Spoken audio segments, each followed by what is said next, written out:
In the mystical realms of Norse mythology, where gods and giants casted their shadows across the lands, a chilling legend unfolded. The tale of Fenrir, a monstrous wolf intricately tied to Ragnarok, the twilight of the gods. In a world where the air crackled with the energy of divine beings, Fenrir shocked the very ground he stood on, its tremors echoing across the 9 realms. Fenrir awaited his moment, for the day that he could enact his vengeance upon the gods. However, it wasn't always that way. There was a time before all the hatred and anger in his heart. A time where Fenrir was but a simple pup, exploring the realms for the first time. This is the story of Fenrir. But before Fenrir came into the picture, it all started with his parentage and family, a combination of mischief and chaos. In the constant tension between the gods and giants, Loki, the trickster, stood out from the rest. Descending from Jotunheim, Loki was born from the fabled frost giants, but was accepted and lived amongst the gods of Asgard for the most part. Loki was the god of mischief, and his proclivity to cause trouble and annoy the gods was all but expected. As Loki spread his mischief across the 9 realms, he stumbled across a giantess that piqued his curiosity.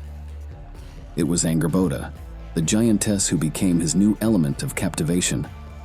Loki was intrigued by Angerboda's paradoxical nature. She was a giantess of immense size, capable of destruction and violence. However, at the same time, she was a figure of beauty and fascination. As Loki and Angerboda became acquainted with each other, the shadows of destiny began to loom over the realms.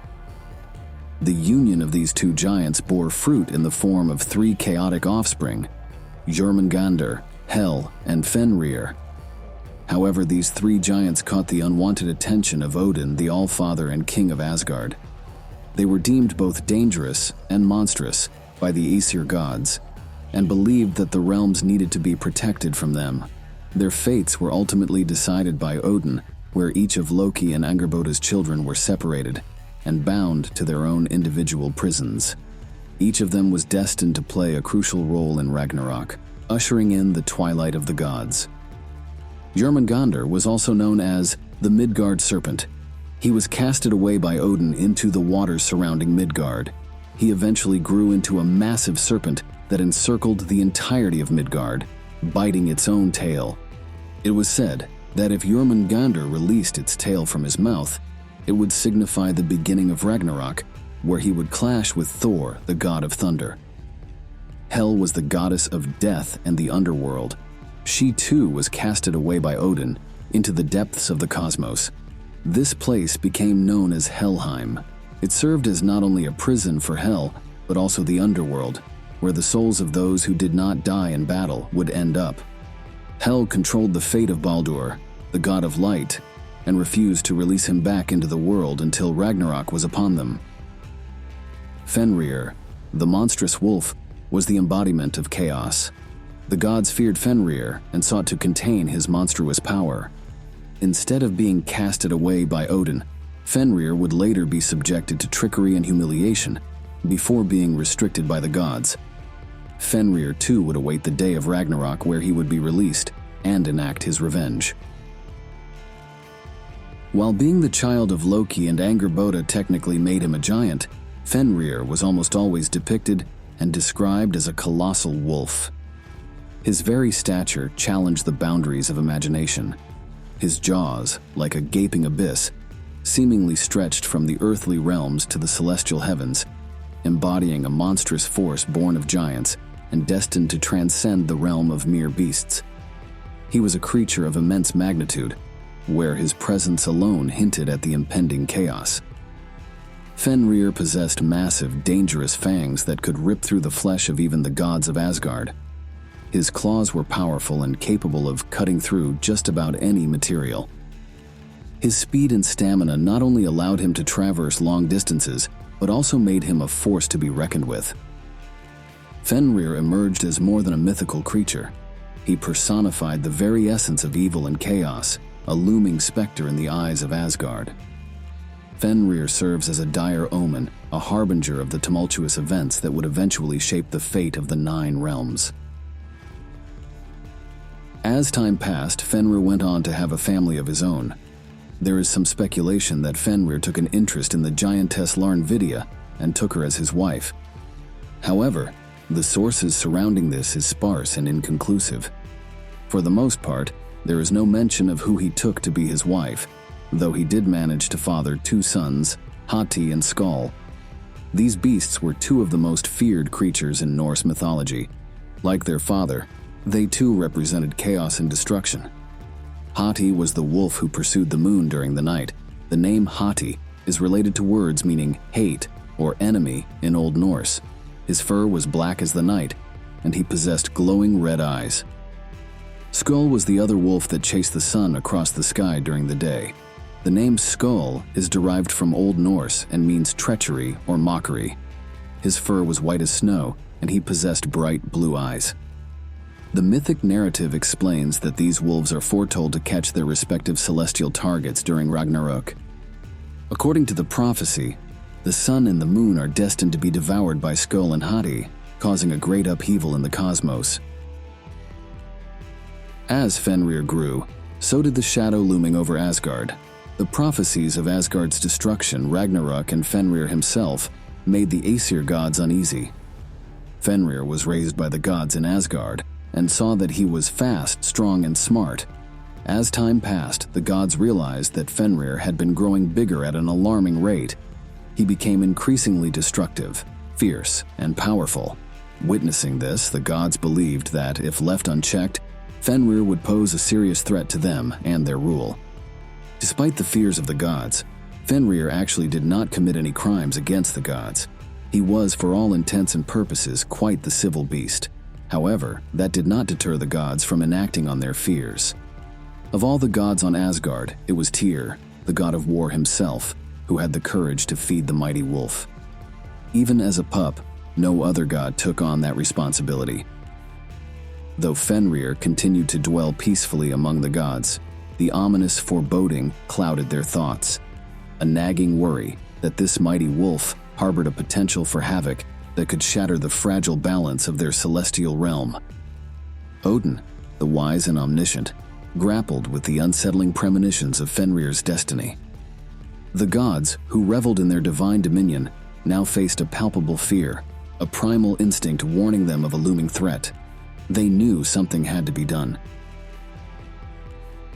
As the gods conversed amongst themselves, Odin determined that they needed to bind the ferocious Fenrir. However, binding Fenrir would be no easy task. Fenrir was not only strong and destructive, but was also intelligent and possessed claws that could cut through just about anything. In order to complete this task, one required both wit and craftsmanship. In their first attempt to bind Fenrir, the gods brought with them the chain called lading. To avoid the wolf's suspicions, the gods told Fenrir that this was a chance for him to show off his immense strength. Not thinking twice about it, Fenrir allowed himself to be bound by these chains, and in one sharp kick he was able to snap them with ease. The gods, however, had expected this outcome and brought out another set of chains called Dormi, which was twice as strong.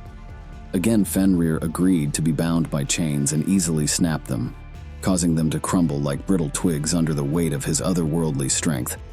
Fenrir snarled and noted that he barely felt the difference in the chains. This exceeded the gods' expectations and left them in a state of panic. Both sets of chains were crafted by Thor, but neither could contain the strength of Fenrir.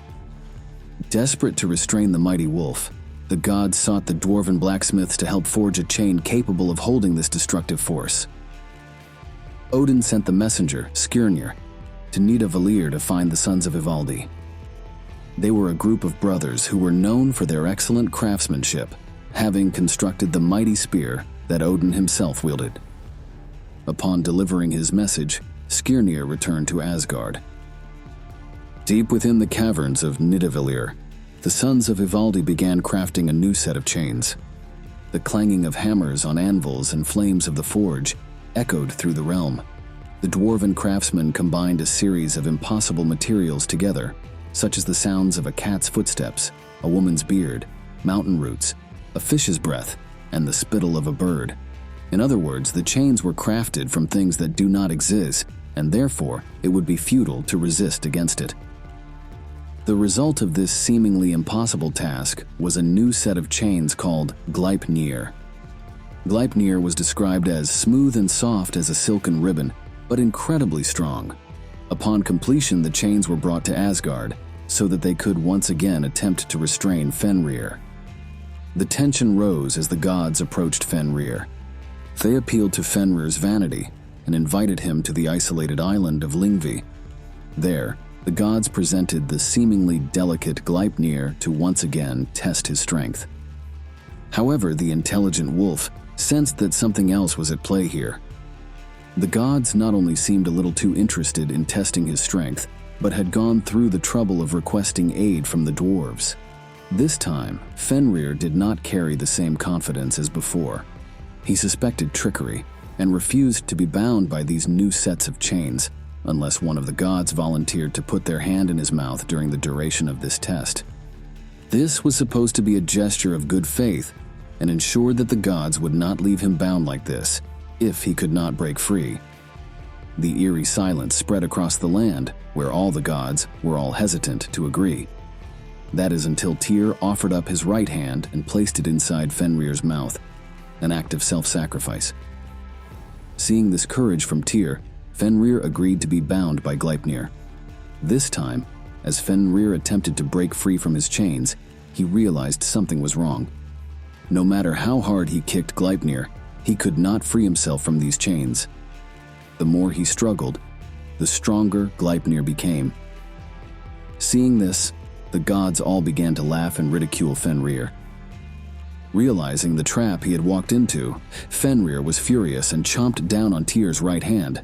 As Tyr screamed in agony, the gods rescued him and mended his injury.